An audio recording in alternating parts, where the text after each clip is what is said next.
두 번째 집을 찾아서 한평으로 왔습니다. 300살 넘은 마을 숲이 반갑게 맞아주는 곳인데요. 오늘 가는 집이 어떤 집일지 너무 기대가 되는데 특이하게 동네에서 사랑받는 철학자의 집이라고 하네요. 철학자의 집이라니 너무 궁금한데요. 아이고. 어르신 안녕하세요. 아, 예. 저 할머니 혹시 사랑받는 철학자 아시는 거 있습니까? 강아지라고 그랬어요. 강아지요? 그 요만한 강아지요? 아니요. 네. 얘가 하도 이뻐서. 아, 이뻐서요. 아, 어렸을 때부터 이렇게 예뻤어요? 철학하는 예쁜 강아지의 집은 대체 어떻게 생겼을지요?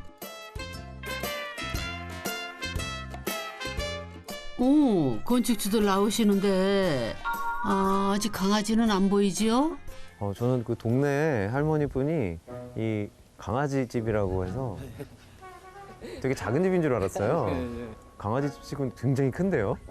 예, 여러 채가 있습니다. 근데 그러면 도대체 그 강아지라고 불리우는 분이 선생님이신가요? 예, 제가 강아지입니다.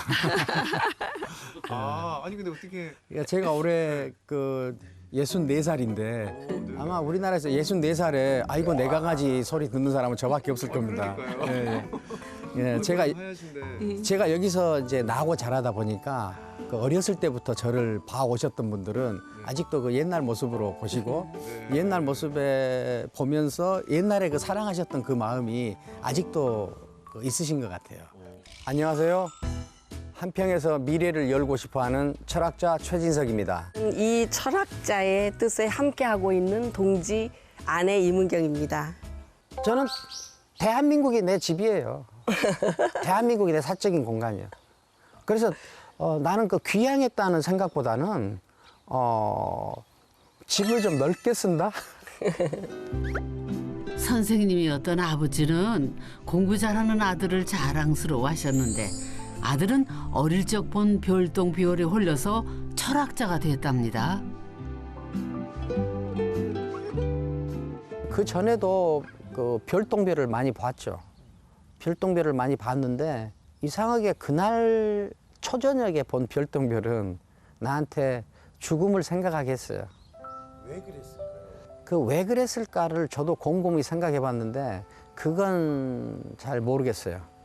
좀 지나놓고 보니까 내가 그런 공포에 휩싸여 있었던 거는 나한테는 엄청난 행운이었다. 아들은 자라서 노자와 장자를 연구하는 철학자가 됐습니다. 그리고 자신을 철학자의 길로 이끌었던 고향집 자리에 세 채의 집을 지었죠. 살림집과 사랑채 그리고 함께 공부하는 강이동입니다. 작지만 큰 꿈을 꾸는 철학의 왕국이 태어난 거죠.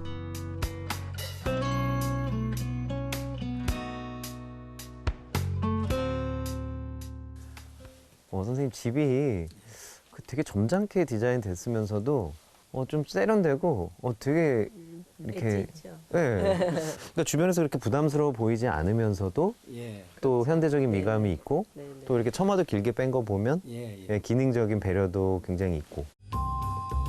그런데 이 살림채에는 유독 눈에 띄는 게 있습니다. 바로 이웃집과 사이에 한 겹 더 쌓은 벽돌담인데요.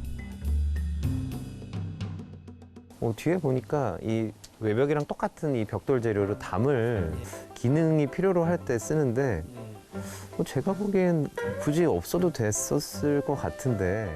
이 집이 조금 높아요. 이 아랫집보다 높기 때문에 아무래도 시야가 우리 쪽이 조금 더 유리하게 돼 있죠.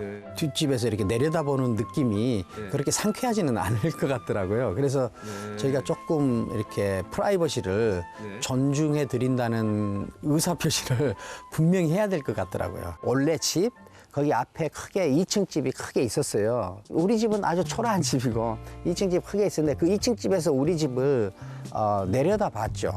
그것이 아마 내가 프라이버시는 서로 지켜주는 배려가 있어야 되겠다. 마을의 다른 집들 사이에 삐죽 솟아있던 그 집을 사들여서 얼른 2층부터 허물고 지금의 단층 살림집을 지었다네요.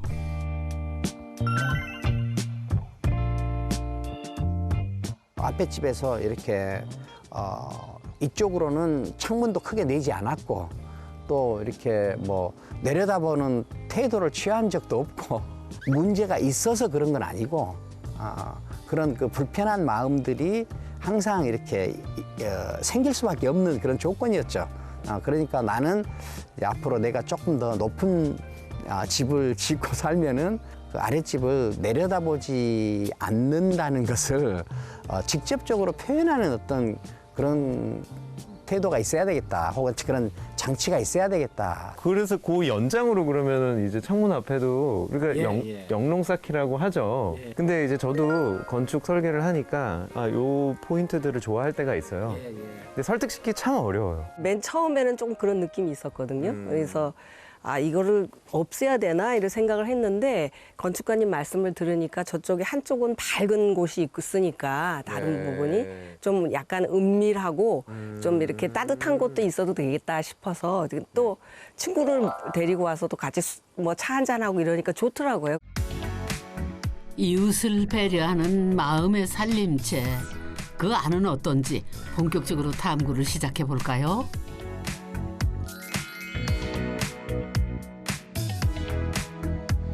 집 안으로 들어가서 제일 먼저 만나게 되는 공간은 아늑한 거실과 환한 서재입니다. 트여 있는데도 확연하게 구분되는 재미난 공간이죠. 굉장히 밝고 굉장히 이쪽은 좀 사실 아늑하고요. 그렇습니다. 심지어 살짝 어둡다 싶을 정도로 그런데 근데 묘하게 이 집은 이렇게 채로 나뉘어 있지 않음에도 불구하고 사랑채 안채 느낌이 동시에 나는 작업 공간 느낌이 나지 않는 어떤 그 서재이기만 한 서재 그런 걸 좀 갖고 싶었어요. 벽돌담이 가린 거실에는 햇살이 은은하게 들어오고요. 환하게 밝은 서재에는 또 하나의 비밀이 숨어 있다는군요.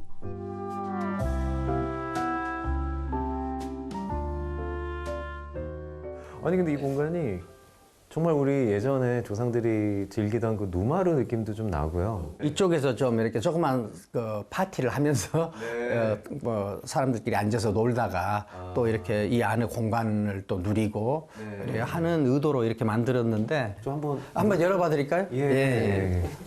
그래도 교수님이 직접 움직이시네요. 네, 지금만요. 문을 닫아뒀을 때는 고요히 생각에 잠길 수 있는 서재였는데 삼면을 개방한 순간 햇살도 바람도 마음껏 드나드는 신선한 공간이 됐습니다.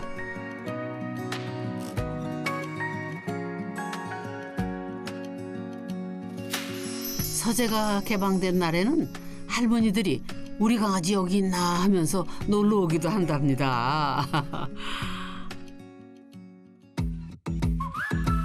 이 댁은 부엌에도 은근한 매력이 잔뜩 있다는데요. 글쎄요. 언뜻 봐서는 지극히 평범해 보이는 거요. 제가 못 본 어떤 매력이 있을라나? 보니까 부엌에 창이 굉장히 많은데요. 뒤에도 이제 유리문이 있어서 밖으로 나갈 수가 있고. 특히 이 창을 낸 거는 뭐 뒷뜰도 아름답지만 사실 우리 집에서 중요하게 생각하는 게 뒷산이에요. 그래서 뒷산의 전기를 뒷산의 전기를 받아들이기 위해서 우리 아버님이 시아버님이 너무나 믿으시던 거기 전기를 받아서 우리 집이 잘 되고 있다 막 이렇게 항상 그런 말씀하셨거든요. 근데 심지어 지금 강원도 출신의 우리 아내 선생님께서도 오셔가지고 또 설거지 할 때마다 저 밖을 바라보면서 전기를 받는 전기를 받을 때도 있고 전기를 너무 받다 보면 또 화도 나고 화 많이 내시나요? 전혀 상상하기에는 화 안 내실 것 같아요. 근데 이분도 이제 공부를 좋아하고 그다음에 또 이제 성취욕도 많았던 분이거든요. 아니 그래서 저 발견한 게 있어요. 저 밖에 보니까 어머나, 웬 부처님이 저기에 계신데요?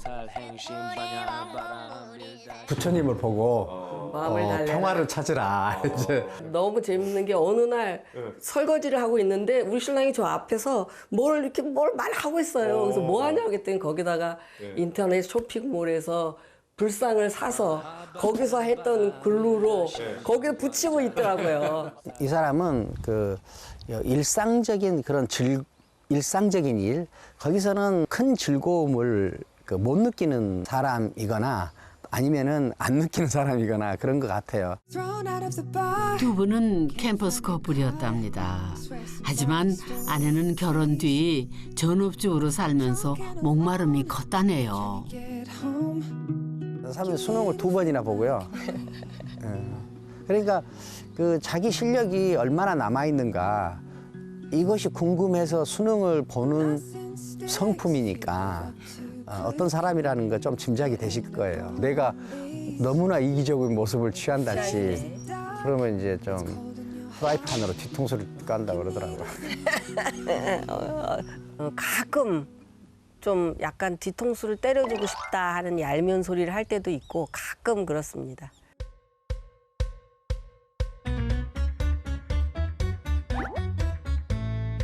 아이고 그러면 너무 야속하지요.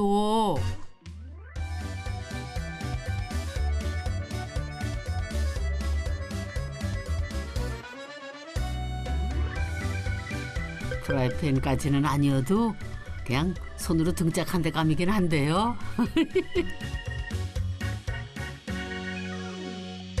제가 그 마음 알아드릴게요. 터닥터닥. 살림채 옆에는 철학이 싹 트는 공간이 들어서 있습니다. 바로 나비 꿈의 집, 호전몽가죠. 이 집의 지붕은 나비의 한쪽 날개를 형상화한 거랍니다. 집주인의 전공인 장자 철학을 건축으로 풀어낸 건데요. 철학은 개념으로 쌓은 집이고 집은 벽돌로 쌓은 철학이라는 평소 생각이 반영된 거라고 합니다. 집에 무슨 신전 같은 게 있네요. 둥그런 기둥으로 이렇게 계속 세워놓다 보니까 아마 그 파르테논 신전도 생각들 연상하시고 막 그런 것 같아요. 원래 기능은 그러니까 그런 게 아니라는 말씀이신 거죠? 강당이죠. 강당. 여기서 뭐 조그만 공연도 할 수 있고 그다음에 강의도 할 수 있고. 경계도 칸막이도 없이 시원하게 트인 강당. 여기는 철학자의 도움 그린 셈이라네요. 내가 가장 잘 표현된 그런 공간을 내가 건축하는 일, 이것은 굉장히 내 실존적인 중요한 사명이라고 생각을 하죠. 이것이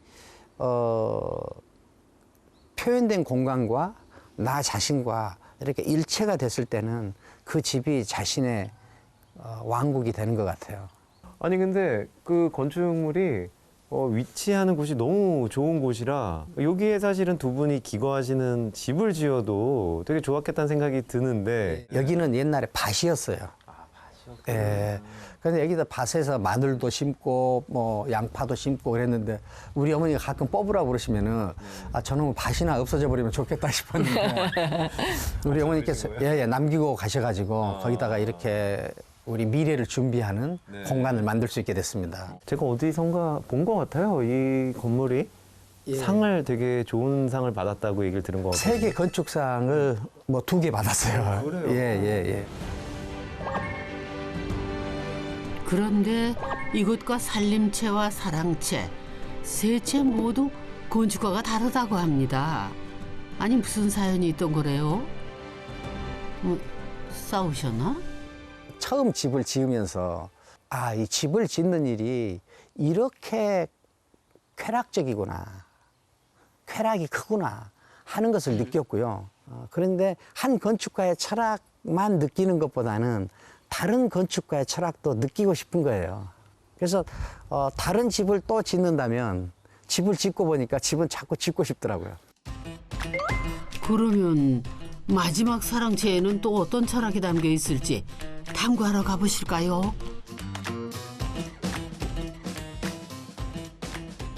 뒤에 보이는 집은 상당히 오랫동안 이 자리를 차지하고 있었던 집처럼 보여서. 여기서 이제 내가 어린 시절을 보냈죠. 그다음에 우리 어머니 아버지도 여기서 사시다가 돌아가셨고 그때 옛날에 살던 집을 허물면서 보니까 그게 15평이라고 그러더라고요. 근데 지금은 이제 한 26평인가 8평 정도로 이제 커진 것 같습니다. 작은 텐마루를 딛고 들어서면 아담한 거실과 주방이 한눈에 들어옵니다. 그리고 작은 방 2개 위로 개방형 다락을 얹어서 공간을 넓혔지요. 들어오니까 집이 되게 단단하면서도 따뜻하면서도 부드러운 느낌이 드는데 이게 예전에 사셨던 집의 구조랑 좀 유사한 점이 있나요? 딱 하나. 내가 옛날 집에서 책상을 놓았던 자리, 그 자리에다가 의자, 뭐 책상 겸인데 그걸 거기다가 놓고 있습니다. 소년을 철학자로 키워낸 시간이 이 자리에 깃들어 있네요. 이 집을 지을 때 바라는 건 딱 하나, 겸손하고 단단한 집이었답니다.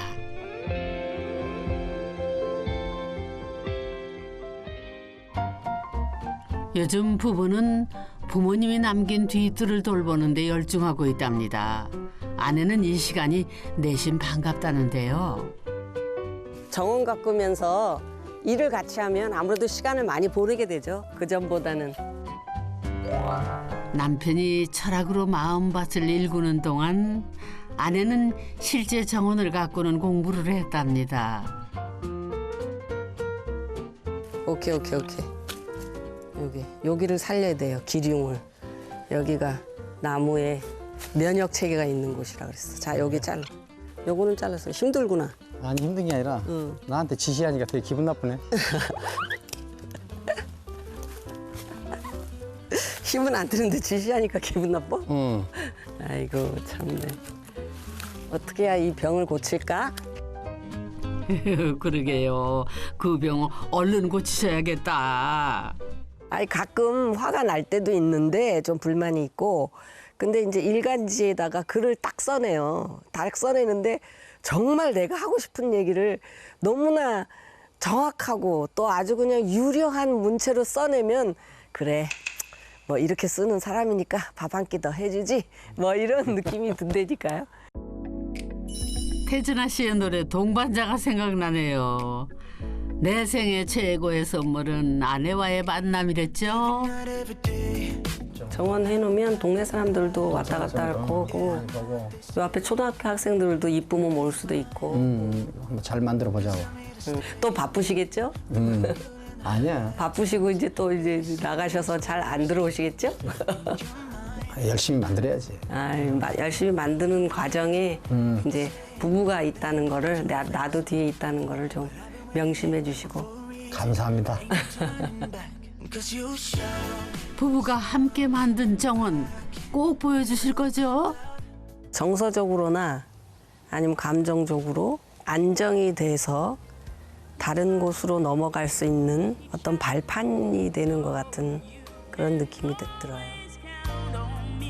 여러분은 어두운 길 걸을 때 서로에게 등불이 되어주는 친구가 있나요? 먼 길을 갈 때 지팡이가 되어주는 든든한 친구가 있나요? 이 부부처럼 말이죠.